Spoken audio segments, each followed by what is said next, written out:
Hello जय हिंद साथियों, स्वागत है आपका आपके अपने यूट्यूब चैनल मैथ बिनर्स पर। तो चलिए, जैसा कि आप बार बार डिमांड कर रहे थे कि सर इंडियन आर्मी में जो अभी अभी भर्ती आई है अग्निवीर के लिए, उनका अलग अलग भर्ती का जैसे क्लर्क, ट्रेडमैन, टेक्नीशियन और जीडी का सिलेबस बता दीजिए। तो उसी के ऊपर ये वीडियो रहने वाला है। तो आज इस वीडियो में हम यही जानेंगे कि किस भर्ती के लिए आपका क्या सिलेबस रहेगा, कितने प्रश्न आएंगे, किस पार्ट से, किस सब्जेक्ट से कितने प्रश्न जो पूछे जाएंगे। जैसा कि यहाँ पर आप देख पाएंगे नेगेटिव मार्किंग है या नहीं है, तो कितने हैं, कितने पासिंग मार्क होना चाहिए जिससे आप पास हो जाएंगे। तो चलिए, इन सभी चीज़ों का अगर आपको जवाब जानना है तो इस वीडियो को अंत तक जरूर देखिएगा ध्यान से।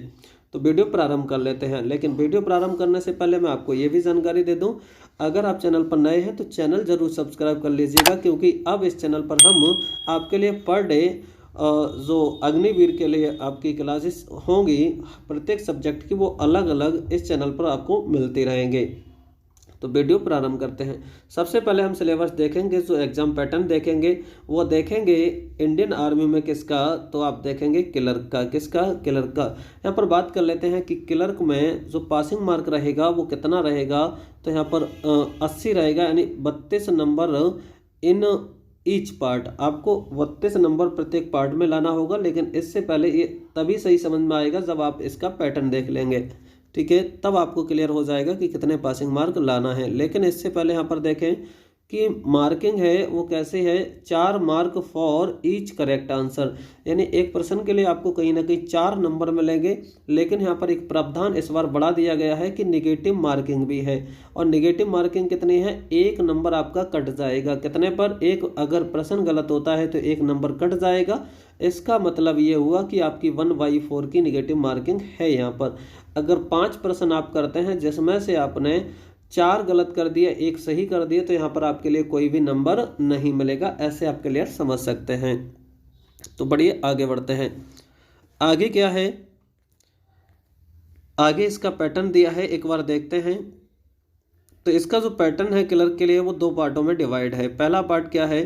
पहला पार्ट हमारे पास जो है वह है पार्ट नंबर 1। और पार्ट नंबर 1 में जो दिया है वह दिया है आपका जनरल नॉलेज है। आपके पास नंबर ऑफ क्वेश्चंस कितने होंगे, तो नंबर ऑफ क्वेश्चंस भी यहाँ से आप देख सकते हैं जो होंगे वह आपके पास होंगे कितने? 5। यानी आपके पास 5 प्रश्न आएंगे किसके? जनरल नॉलेज के। और आपको पता है एक प्रश्न 4 अंक का, तो कितने के? 20 अंक के हो जाएंगे ये। साथ में जनरल साइंस आएगी, 5 प्रश्न आएंगे और कितने के? 20 अंक के होंगे। यहाँ पर मैथ के आपके पास कितने प्रश्न आएंगे, तो 10 प्रश्न आएंगे, 40 अंक के होंगे। कंप्यूटर साइंस की बात करें तो कंप्यूटर के प्रश्न जो रहेंगे वो 5 रहेंगे आपके पास, और कितने अंक के होंगे? 20 अंक के होंगे। ऐसे अगर आप आगे देखोगे, जो इसमें क्लर्क के लिए जो सबसे मेजर पॉइंट है, मेजर सब्जेक्ट है, वो कौन सा है, तो आप यहाँ पर देखेंगे पार्ट नंबर 2 है, उसमें सिंगल सब्जेक्ट दिया गया है। और उस सिंगल सब्जेक्ट का नाम है जनरल इंग्लिश। जनरल इंग्लिश में दोस्तों 25 प्रश्न आएंगे और ये कितने होंगे? 100 अंक के होंगे। यानी ये आपकी परीक्षा जो होगी वो ओवरऑल कितने अंक की हो जाएगी, तो आप देखेंगे कितने की? 200 अंक की। कितने अंकों की हो जाएगी दोस्तों? 200 अंकों की हो जाएगी। और आपने देखा कि प्रत्येक पार्ट में कितने अंक हैं, तो 100 हैं। 100 में से 32 ईच पार्ट में लाना कंपलसरी रहेगा आपके लिए। कितने अंक? 32 अंक लाना ईच पार्ट में कंपलसरी रहेगा। तो मैं उम्मीद करता हूं कि आप क्लर्क का सिलेबस आसानी से समझ गए होंगे। तो इसी तरह से अब अन्य सिलेबस भी समझते हैं। चलिए, अब समझ लेते हैं इंडियन आर्मी किसका पैटर्न है। तो यहाँ पर टेक्निकल का पैटर्न दिया है। यहाँ पर टेक्निकल जो पैटर्न है उसमें भी पासिंग मार्क कितने रहने हैं आपके? 80। कितना है? 80। सेम उसी की तरह यहाँ पर भी एक प्रश्न के लिए 4 अंक होंगे और एक गलत पर 1 अंक कट जाएगा। यानी आपकी निगेटिव जो होने वाली है वो 1/4 की हावी होने वाली है, 1/4 की होने वाली है। देखते हैं आगे कितने प्रश्न आने हैं। तो प्रश्न जो है वो आप देख सकते हैं यहाँ पर क्लर्क का पैटर्न और जो आपका टेक्निकल का जो पैटर्न है वो बिल्कुल ही चेंज है, क्योंकि यहाँ पर जो जनरल नॉलेज के प्रश्न रहेंगे वो कितने रहेंगे? 10 रहेंगे। और 10 होंगे वो कितने के? 40 अंक के होंगे। ऐसे यहाँ पर मैथ का जो पैटर्न, यानी मैथ के जो प्रश्नों की संख्या है वो कितनी है? 15। कितने अंकों के? 60 अंकों के। फिजिक्स की बात करें, देखा आपने देखा था पीछे जनरल साइंस थी वो भी 5 अंकों में थी, लेकिन यहाँ पर टेक्निकल की है, इसलिए स्पेशल फिजिक्स जो आएगी वो कितनी आएगी? 60 अंकों की आएगी, यानी 15 प्रश्न आएंगे। इसी तरह से आप केमिस्ट्री, अभी तक कहीं भी केमिस्ट्री नहीं दी थी, लेकिन यहाँ पर केमिस्ट्री दी गई है। कितने 10 प्रश्न हैं, 40 अंकों के हैं। अगर आप ओवरऑल देखेंगे तो जो मुझे लगता है फिलहाल वो सबसे अच्छा सिलेबस, यानी अगर देखा जाए कठिनाई की दृष्टि से, तो कहीं ना कहीं टेक्निकल का जो सिलेबस है वो कठिन हो जाता है बाकी परीक्षाओं से।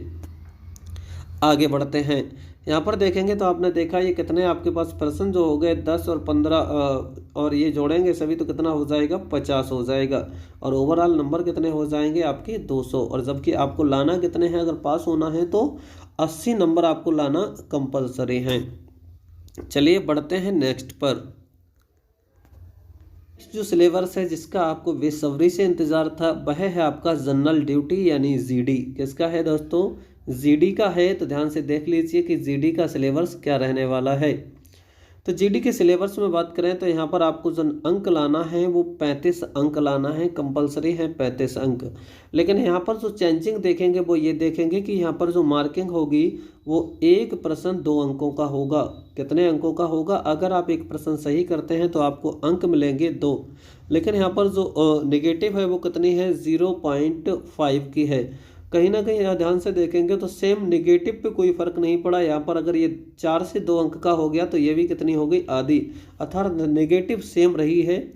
नेगेटिव सेम का मतलब है यहाँ पर भी 1/4 की नेगेटिव है। अगर आप 4 गलत कर देंगे तो आपका एक सही कट जाएगा। करते हैं आगे, देख लेते हैं कितने इसमें प्रश्न रहेंगे। तो जीडी में जो प्रश्नों की संख्या रहेगी दोस्तों 50 रहेगी। कितनी रहेगी, 50 रहेगी टेक्निकल की तरह। लेकिन यहाँ पर जो बदलाव है वो ये है कि उसके और इसके सिलेबस में थोड़ा सा फर्क है। क्या, यहाँ पर आप देखेंगे तो जनरल नॉलेज है 15 प्रश्न है और एक प्रश्न 2 अंकों का, तो कितने का हो जाएगा, 30।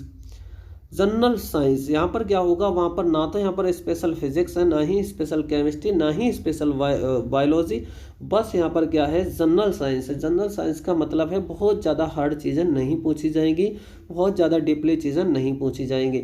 अगर आपको डर है इनमें से किसी भी सब्जेक्ट के लिए तो आप मेरे चैनल को सब्सक्राइब कर सकते हैं, क्योंकि मैं जल्द ही इन सभी सब्जेक्ट के ऊपर वीडियो लाना स्टार्ट कर दूंगा। तो प्लीज़ आप चैनल को जरूर सब्सक्राइब कर लीजिएगा। आगे बढ़ते हैं, कितने, 30 अंकों की। मैथ आएगी आपकी 15 प्रश्न 30 अंकों की। रीजनिंग 5 प्रश्न 10 अंकों की। मैं आपको बता दूं ये 5 प्रश्नों के लिए आपको पूरी रीजनिंग पढ़ने की बिल्कुल आवश्यकता नहीं है। आपको करना क्या है, यहाँ पर 2 से 3 चैप्टर हैं जो मुख्यतः पढ़ लेने हैं। आप इनमें 5 के 5 आसानी से उठा सकते हैं। तो कौन से चैप्टर हैं, अगर आपने एक चैप्टर आता है कोडिंग डिकोडिंग, कोडिंग डिकोडिंग अगर आपने पढ़ लिया तो समझ लीजिए आपका इसमें एक भी नंबर यानी 2 अंक पक्के हो जाएंगे 5 में से। ऐसे ही आपने एक प्रश्न और एक चैप्टर और होता है सीरीज। कौन सा होता है, सीरीज। अगर आपने सीरीज पढ़ लिया तो 2 अंक वहां से हो जाएंगे, यानी 5 में से 4 तो आपके कहीं ना कहीं 2 चैप्टर से ही प्रश्न मिल जाएंगे। बच्चा एक वो भी ऐसा ही प्रश्न आ जाएगा सरल, चाहे तो वर्गीकरण का आ सकता है, कहीं से भी आ जाएगा, लेकिन सरल प्रश्न। तो 2 से 3 चैप्टर पढ़ लेंगे तो रीजनिंग में आप 5 कर पाएंगे। ऐसी मैथ में भी आपको बहुत ज़्यादा डीपली नहीं पढ़ना है, आसान आसान पढ़ना है, बस आसान सवालों की बार बार प्रैक्टिस करते रहना है। साइंस भी आपकी जनरल साइंस है, इसका मतलब बहुत बेसिक साइंस पूछी जाएगी। जनरल नॉलेज है आपकी 15 प्रश्नों की। तो ये था आपका जीडी का सिलेबस। और बात आती है एक और बचती है इसमें किसकी, तो ट्रेडमैन की नौकरी बचती है। ट्रेडमैन में होगा क्या दोस्तों, जो ट्रेडमैन का सिलेबस है वो सेम जनरल ड्यूटी यानी जीडी के सिलेबस के समान है। जो जीडी का सिलेबस है वही आपके ट्रेडमैन का सिलेबस है। हालांकि ये हो सकता है कि ट्रेडमैन के जो प्रश्नों का स्तर हो वो इससे भी लो हो, यानी जीडी से भी हल्का हो। लेकिन मुझे तो लगता है कि यहाँ पर जो ट्रेडमैन और जीडी का सिलेबस रहेगा वो लगभग सेम रहेगा। प्रश्नों की संख्या यही है, पैटर्न भी यही रहेगा और जो प्रश्नों का स्तर होगा वो भी लगभग सेम होगा। तो उम्मीद करते हैं इस वीडियो की सभी बातें जो मैंने बताई थी आपको समझ में आई होगी। और आप अगर नए थे तो चैनल को आपने सब्सक्राइब भी कर लिया होगा, वीडियो को आपने अपने दोस्तों के साथ शेयर भी कर दिया होगा। तो मिलेंगे नेक्स्ट वीडियो में, तब तक के लिए बाय।